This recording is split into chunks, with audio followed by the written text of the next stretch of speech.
leave away, spit on my Lord in every way, yet I'm still welcome. But just engaging, But is that essential? So something we kind of are, I don't want to debate and have been. I'm not sure where Paul stands on this at all. But is preaching essential? The word's essential. Community, how essential is that? There's a book by an Eastern Orthodox theologian, John Zizioulis, called "Being as Communion." I don't know if you're familiar with that at all, but he locates community and communion in the Trinity as kind of the foundation of true being. Okay, it's kind of a heady book, but God is communion in Himself, and true being is to participate in communion that is ultimately in God Himself. And so the idea is that community is not kind of optional, or it's not kind of a nice perk for those who are extroverts or something like that. It's not even just something that is possible when we can gather. It's actually what it means to exist. Interesting. Truly is to be in communion.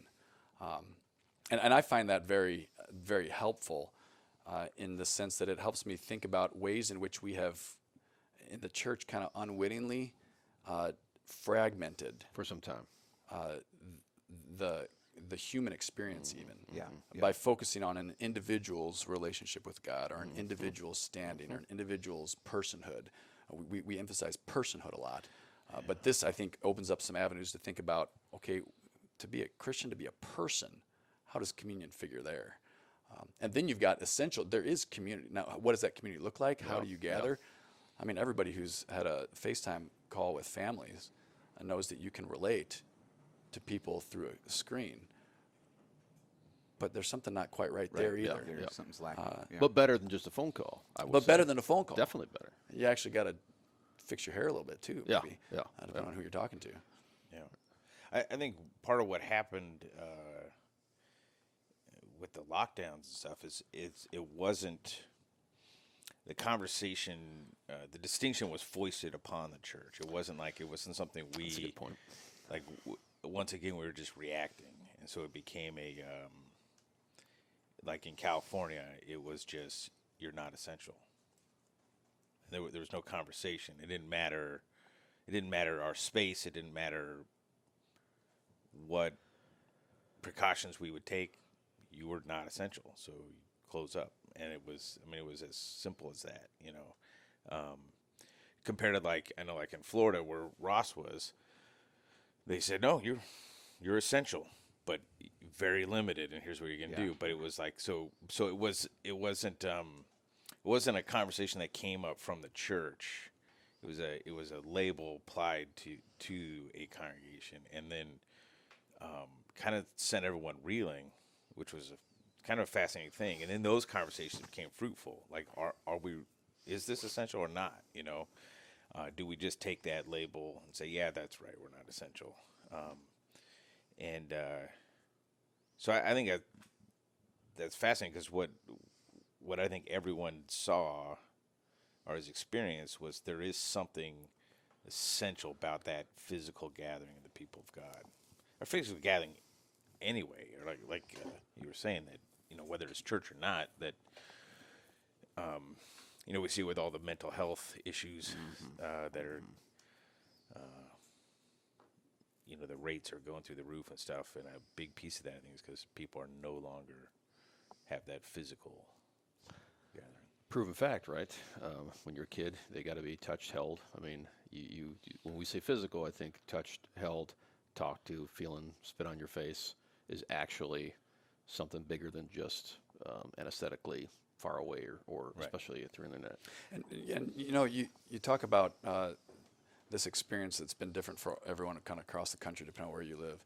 What's striking to me, I got together with some friends just the other night, and one of the guys, we were out on the patio just hanging out, and one of the guys who was there said he hadn't been to a gathering of anybody in 6 months.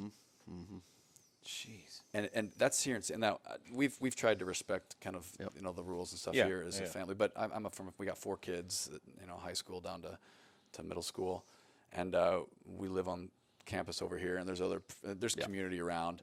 Yep.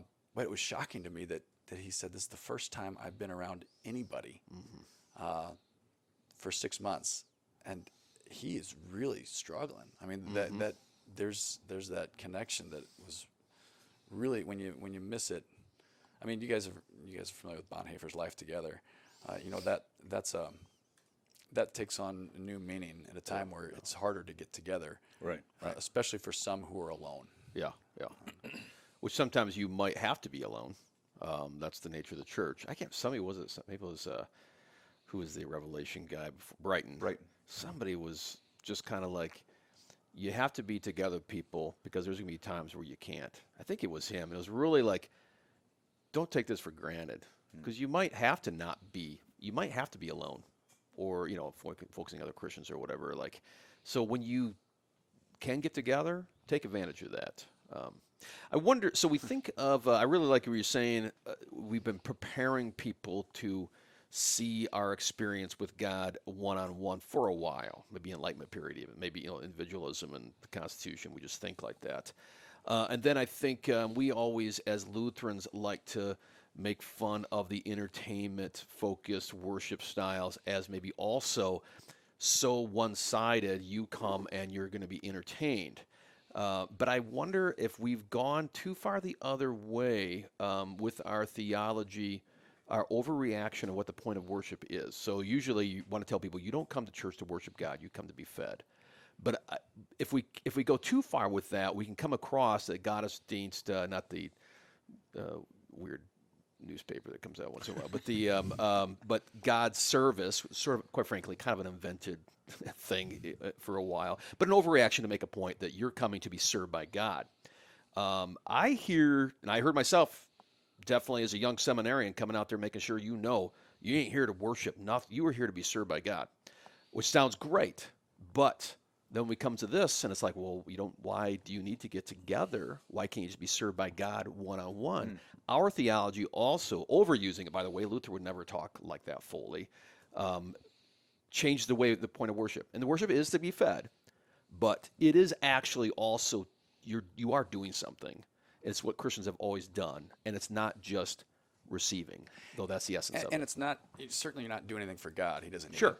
it. But you are doing things for your neighbor. Exactly. And this to me, as a parish pastor in Minnesota, became so clear to me on Christmas morning.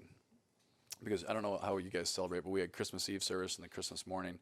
And Christmas Eve is where all the visitors come. I don't know any, but my first Christmas Eve, I looked out there and, who are these people? That's right. Yeah. And then Christmas morning was kind of the tried and true, That's the people right, who were going to come up even if they were still half asleep. But what struck me on Christmas morning became one of my favorite Sundays of the year. And I grew to really appreciate the families and the couples that came. The real Christians. Well, but who they came, I realized that we had a lot of widows in our congregation, as a lot of congregations do, and a lot of single moms. And the widows who had nobody there.